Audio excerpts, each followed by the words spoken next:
Scientists tell us that this is the decisive decade.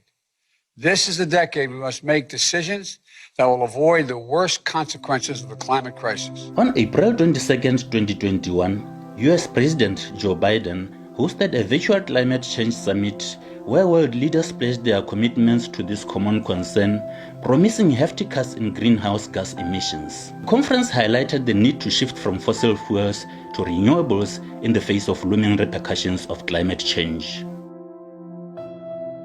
Much closer to home, as Canadian exploration company ReconAfrica, which is currently drilling for oil and gas in Namibia, moves forward with its exploration activity in Botswana, environmental scientists and researchers at Okavango Research Institute have joined the chorus of global climate activists who are calling on governments to leave fossil fuels in the ground. On the banks of the Tamalakane River, about 18 kilometers east of Botswana's tourism capital, Mahung, lies University of Botswana's only research center, the Okavango Research Institute, that was established in 1994 and dedicated to the study of wetlands and the adjacent drylands. Scientists at this institution have since issued a position paper on the proposed petroleum exploration by ReconAfrica and are worried that should the exploration for oil and gas be allowed, there is some chance that petroleum deposits may be found, given that the delta is sitting on Karoo sediments, which in other parts of the world have been found to be sources of oil and gas deposits. Their fear is that should oil or gas be discovered, there will be strong socio-economic pressure to mine and create jobs. In the event that they go ahead and drill without proper science, without proper research, proper environmental impact assessment, that one will be very detrimental, because right now I'm just thinking if they go ahead and drill, definitely the Kavango Delta will be affected. Yes. And as a tourism professor, if the Okavango Delta becomes affected, it means our tourism industry will be affected. And you know that the tourism industry contributes almost close to 10% to our GDP. It's the second largest economic sector in the country. Yeah. So much of the tourism is from the Okavango, is from northern Botswana. So for me, I would say, let's go on and do the studies, proper environmental impact assessment studies, before any decision can be taken. Whatever decision that the two governments will take at the end of the day should be informed by proper studies. I just hope that our government will take this issue seriously and try and bring in the proper scientists into the area, and whatever decision that will be taken moving forward really should be informed by science. What I can say is that there may be several sites that are going to be mined, and that will defragment the landscape a lot, because we'll have isolated large pockets of open grounds, and that means that area is actually is creating a barrier to movement of environmental flows like wildlife movements in the area. So that is my concern, that there will be several areas cleared within the landscape, and that actually leads to fragmentation of the whole landscape. At the end of the day, we know that the Okavango Delta is a very fragile area, it's very sensitive. Whatever happens to it, all this vegetation will change within a twinkle of an eye. I don't think there is a safer way, because everything will lead to drilling and large-scale activities happening around the area.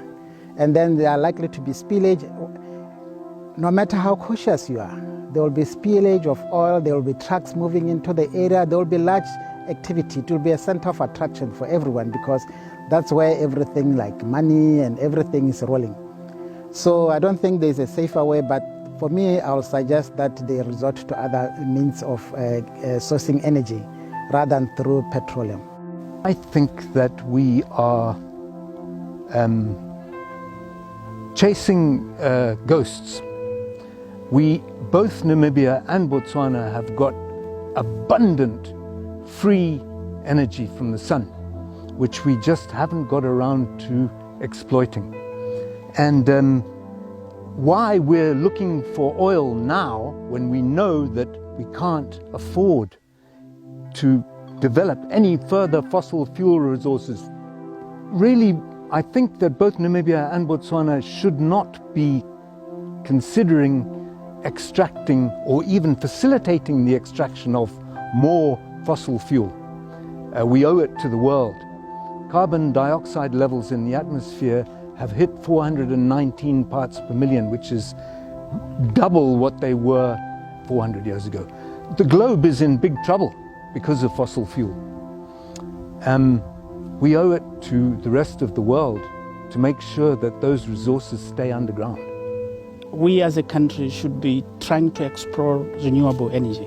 The sunlight, we have a lot of sunlight. So we should be talking about solar panels to generate renewable energy. This oil thing, actually there are a lot of problems with it. We are having the problem of climate change, which is due to emission of greenhouse gases, especially carbon dioxide and methane.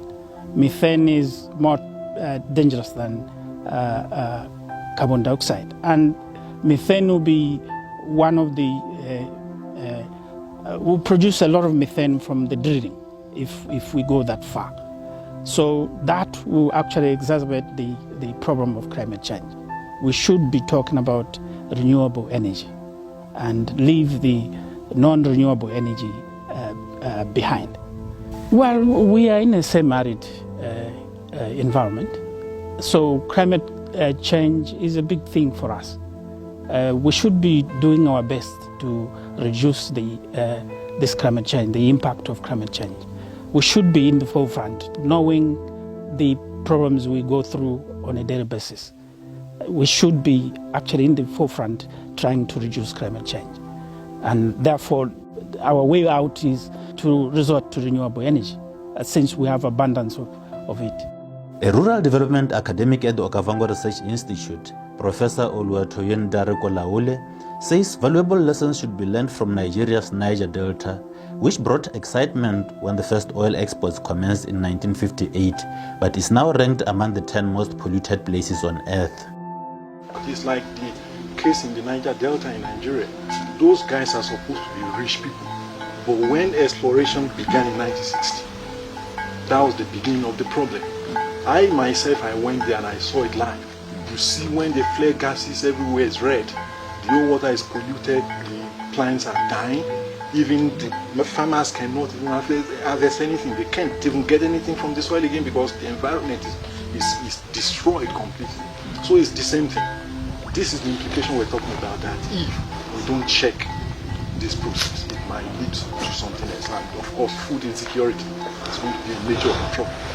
So many structures have been put in place there by several administrations, but things are not working because of corruption. Of course, you must have remembered somebody like Ken Saro-Wiwa, who was an environmentalist who campaigned against what the government is doing in Niger Delta, but eventually he got killed because he was too vocal. The problem will continue until a proper structure is put in place to ensure that, but I'm afraid we may not be able to reverse the situation there based on my own personal experience, because the pollution is beyond limit as we are talking. So it's going to be, it will take many years, even if we are going to be able to reverse the process. So it is really unfortunate that in an environment where the wealth of the nation is being taken, the people there are the ones who are bearing the brunt of the situation. They are poor and they will continue to be poor because the resources that go to the capital doesn't flow down to them again. Even if it comes back, there are some powerful people amongst the people again who are cornering the resources, so they are not going to make it to happen for the common man there. So this is problematic. Well, I will just try to advise the government of Botswana. I know there is a site that is already proposed for prospecting oil. Government should think about people first. They should think about the environment. They should think about alternatives. Like I earlier said, we have what it takes to diversify away from fossil fuel. We have plenty of sun, so why not think about solar energy instead of thinking about fossil fuel? Of course, we just think, if we think into the future, I think even the Western world, they are beginning to have a rethink. See, they are developing new technologies, electric cars, so many things that they are doing now. They are trying to take away their attention from fossil fuel. So I think in no too distant future, the business might even go bankrupt. That's my thinking. I may be wrong, but that's what I'm reading into the future. While the exploration for hydrocarbon resources has been met with opposition from scientists and environmental activists, perhaps of most immediate concern to the local communities is ReconAfrica's opacity. Moronga Kapepa is a tour guide and vice chairperson of the Zodilo Hills Community Trust, and although he has only learned through the media of ReconAfrica's impending exploration, he is worried that when the consultation process commences, the exploration company will only tell the community the good news about job creation and not reveal the potential environmental repercussions. Do tse dintsi ya logadita gora gore rona mo motse wa Tsodilo ra go bona ditiro ko ra go bereka re taberisiane yano ka monate wa gore ra go bereka ra go ja madi yano ditamorago yano ga di a go ta yano kone ra go lema gore o ha kanti hara tsa disesine siame bona ditamorago ke tse di a re bola. Further down at Boro settlement in the Okavango Delta, Siikane Moepedi, the general manager of Okavango Kopano Mokoro Community Trust, is equally skeptical of the impending exploration, as he believes the quest for corporate profit will not only bring ecological harm, but may also be a recipe for violent conflicts and wars. We heard about that, but the Delta is so sensitive. I'm not an expert more in that area, but hela sekisitse your area ya makgobo is sensitive. E ka nna ya decide dilo tse dintsi ra bona go mahelo a go epate di oil ha Africa go bona Nigeria go gona di maragana teng a bana go alowa and all those things ka ro oil se ba re tisa letseno le lentsi me hela ga rena information e tetse gore ha to go dira gala re nna re utwa mo marenyane gore go tshwantse go dirwa yana me ga gona consultation e sentse e dirule mo go rona re le trust kana metse ya rona ya trust e supa gore o ile to epa mo Delta. Officials at Recon Energy Botswana, a subsidiary of ReconAfrica, maintain that they are playing according to the rules and have rubbished any suggestions that they may resort to invasive methods such as hydraulic fracturing or fracking to extract the hydrocarbon resources from the ground. Botswana has repeatedly allayed fears of any environmental harm. Speaking from his office in the capital city, Gaborone, Minister of Mineral Resources, Green Technology and Energy Security, Lefoko Moagi, further buttresses Recon Energy Botswana's assertions and makes a case for continued exploration. Essentially, the license is to explore for minerals without any invasive methods. Invasive methods means that there is no drilling or anything like that is going to happen initially. They are going to start with desktop studies and review any documentation that has already been done in that space.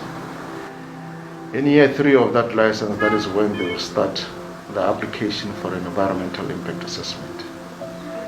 That environmental impact assessment will then determine all the things that they need to do and how they're going to impact the nature of that area and how they're going to mitigate them.